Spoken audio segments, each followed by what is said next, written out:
نحمده ونصلي على رسوله الكريم اما بعد فاعوذ بالله من الشیطان الرجیم بسم اللہ الرحمن الرحیم۔ پیچھے ہم نے اتحیات اور اس کے بعد درود شریف، اس کے بعد جو مسنون دعائیں ہیں اللہ کے نبی سے وہ ثابت ہیں، ان کا ہم نے ذکر کیا تھا، وہ آپ کو میں نے بتائی تھیں، آپ ان کو ضرور اپنی نمازوں میں شامل کریں۔ اس کے بعد سلام پھیرنا ہے۔ سلام پھیرنے کا طریقہ بہت معمول کا طریقہ ہے، اللہ کے نبی سے جو ثابت ہے، اللہ کے نبی نے بتایا ہے کہ اللہ کے نبی جب دائیں طرف سلام پھیرتے تو السلام علیکم ورحمۃ اللہ، بائیں طرف سلام پھیرتے تو السلام علیکم ورحمۃ اللہ کہہ کے آپ نماز سے ہم نکل جاتے ہیں، ہماری مکمل ہو جاتی ہے۔ تو ایک اور طریقہ بھی اللہ کے نبی سے یہ ثابت ہے کہ اللہ کے نبی جب دائیں طرف یعنی کہ پہلے سیدھی طرف سلام پھیرتے تو آپ ان الفاظ کا اضافہ کرتے تھے کہ السلام علیکم ورحمۃ اللہ وبرکاتہ۔ یہ برکاتہ کا لفظ آپ اضافہ کر سکتے ہیں۔ جب دوسری طرف الٹی طرف آپ نے بائیں طرف سلام پھیرنا ہے تو پھر اس میں نہیں السلام علیکم ورحمۃ اللہ، اس میں یہی پڑھنا ہے۔ تو کبھی کبھی ہمیں یہ بھی پڑھنا چاہیے، اللہ کے نبی کی یہ بھی سنت زندہ ہو جائے گی، اس کا بھی ہمیں انشاءاللہ اجر ملے گا۔ اس کے بعد چند کام ایسے ہیں جو اللہ کے نبی نے ہمیں کرنے کی اجازت دی ہے نماز کے دوران ہی، اس سے ہماری نماز خراب نہیں ہوتی، نماز ٹوٹتی نہیں ہے۔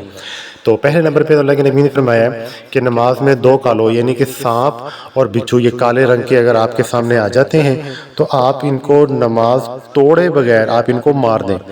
مارنے کے بعد جہاں سے آپ نے نماز اپنی چھوڑی ہے وہیں سے آپ نماز اپنی پڑھ سکتے ہیں، تو ان کو آپ مار سکتے ہیں، یہ اللہ کے نبی نے ہمیں اجازت دی ہے۔ دوسرا ہماری ماؤں بہنوں کے لیے ہے جن کے چھوٹے بچے ہیں، تو وہ بچوں کو اٹھا کے بھی نماز پڑھ سکتی ہیں، اس میں کوئی نماز میں خلل نہیں پڑے گا، کوئی نماز آپ کی ٹوٹے گی نہیں۔ اللہ کے نبی نے اس طرح کا پریکٹیکل ہمیں کر کے دکھایا ہے۔ آپ کی بیٹی زینب ہیں، ان کی جو بیٹی تھی آپ نبی وسلم کی نواسی امامہ،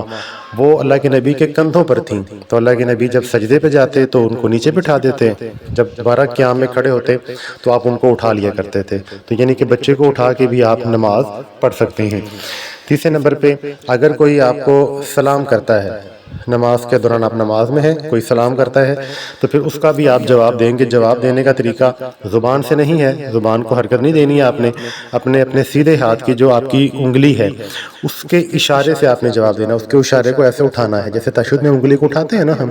اس طریقے سے انگلی کو اٹھائیں گے ہم تو اس کے سلام کا جواب ہو جائے گا۔ یہ تیسرا ہے۔ ایک اور اللہ کے نبی نے ہمیں خوبصورت اجازت دی ہے کہ اگر چھینک آیا آپ کو دوران نماز تو چھینک کا ہم جواب دیتے ہیں الحمدللہ، تو وہ بھی آپ نے جواب دینا ہے، کیونکہ اس کی ایک دلیل آتی ہے، حدیث ملتی ہے، ایک صحابی ہیں وہ کہتے ہیں کہ میں نے اللہ کے رسول کے پیچھے نماز پڑھی تو مجھے چھینک آئی تو میں نے یہ الفاظ کہے الحمدللہ حمدا کثیرا طیبا مبارکا فی۔ یہ وہی الفاظ ملتے جلتے ہیں جو ہم نے رکوع سے کھڑے ہوتے ہوئے پڑھتے ہیں۔ تو جب میں نے یہ پڑھے تو جب ہم نماز سے فارغ ہوئے نا تو اللہ کے نبی نے مجھ سے پوچھا کہ وہ کون تھا جس نے یہ نماز کے اندر یہ الفاظ کہے ہیں، تو 3 دفعہ پوچھا، پہلے تو ہم ڈر گئے، پھر ہم نے جب جواب دیا کہ میں، تو پھر اللہ کے نبی نے فرمایا کہ اللہ کہ میری قسم اٹھا کے فرمایا کہ اس ذات کی قسم جس کے ہاتھ میں میری جان ہے کہ 30 سے زیادہ فرشتے جو ہیں اس کلمے کو لے جانے کے لیے جلدی کر رہے تھے۔ ماشاءاللہ سبحان اللہ۔ تو دیکھیں یہ امور ہیں، یہ کام ہیں جو آپ نماز کے دوران کر سکتے ہیں، اس میں آپ کی نماز میں کوئی خلل پیدا نہیں ہوگا۔ اب 3-4 حدیثیں اس کے متعلق ہیں جو آپ کو نماز میں منع ہیں، جن چیزوں سے ہم نے بچنا ہے۔ سب سے پہلے اللہ کے نبی نے فرمایا ہے کہ نماز پڑھتے وقت کمر پر ہاتھ رکھ کر نماز پڑھنے سے منع فرمایا ہے۔ ہم آگے ہاتھ مانتے ہیں، ہمارے سینے کے اوپر ہاتھ ہونے چاہیے، تو ہم کمر پہ ہاتھ رکھ کے الٹے ہاتھ باندھ کے الٹے ہاتھ رکھ کے نماز پڑھنے سے اللہ کے نبی نے منع فرمایا ہے۔ دوسرے نمبر پہ اللہ کے نبی نے فرمایا کہ اگر کسی کو نماز میں جمائی آ جائے، جس کو ہم باسی کہتے ہیں، جمائی آ جائے، منہ کھلتا ہے ہمارا، تو اس کو جت قدر آپ کی طاقت و حد المقدور ہے اس کو روکیں، کیونکہ اس وقت شیطان جو ہے وہ آپ کے منہ میں داخل ہو جاتا ہے، تو اس کو روکنا ہے۔ اور اس کے اگینسٹ جو چھینک آئی تھی اس کو نہیں روکنا، اس کو آنے دینا ہے، اس پہ پھر ہم نے پیچھے پڑا ہے، آپ نے اللہ کا شکر بھی ادا کرنا ہے۔ تو اس لیے اس کی آپ کو اجازت نہیں ہے یہ جمائی لینے کی۔ اس کے بعد نماز